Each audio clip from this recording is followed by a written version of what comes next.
Hey everyone, and welcome back to the channel. If you ever tried to lose weight, you've been told the same thing: eat less, move more. It sounds simple, but let's be honest, for most people, it just doesn't work long term. So, we're diving into the real science. We're going to uncover the biological process that decides if the food you just ate is going to be burned for energy or instantly stored as body fat.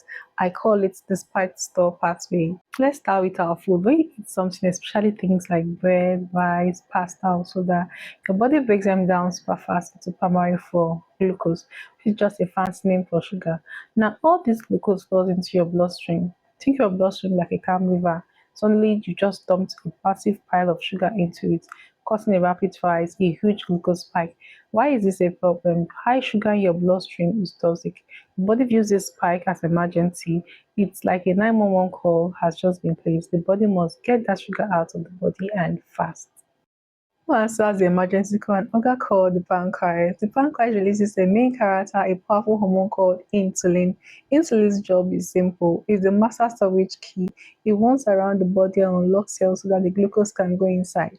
First, it tries to store the glucose as glycogen in your muscles and liver. Think of glycogen as a small, limited fuel tank, enough for a run or a workout. But here's the kicker: if you keep spiking your glucose, that small fuel tank quickly gets full. What happens to the rest of that sugar?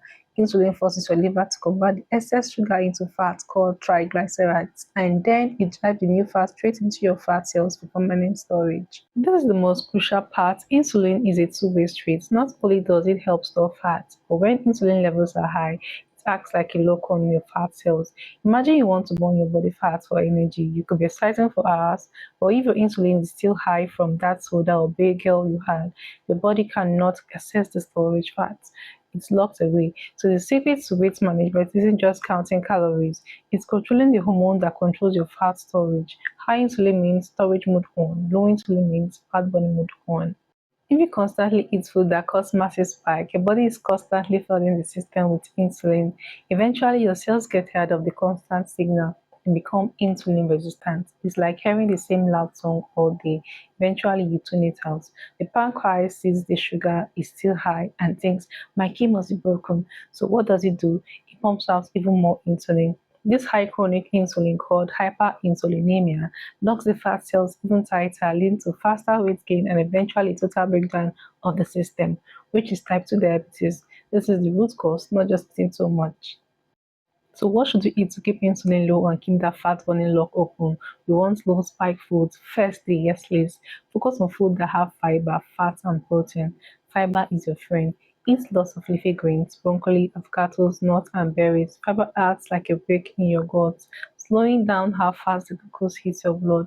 Healthy fats like olive oil and seeds cause low insulin spike and keep you full. Protein like fish, eggs, and lean meat is essential and only cause a small spike. Now the known list.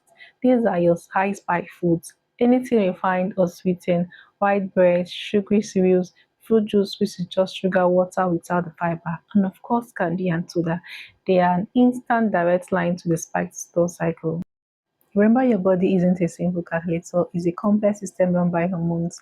The goal is to eat in a way that keeps that glucose and therefore that insulin hormone stable. You're not trying to starve yourself, you're trying to control your hormones so your body can finally switch from storage mode to fat burning mode. If you found this explanation helpful, give this video a like and subscribe for more biological truths about your health. What food causes your biggest glucose spike? Let me know in the comments below. See you next time.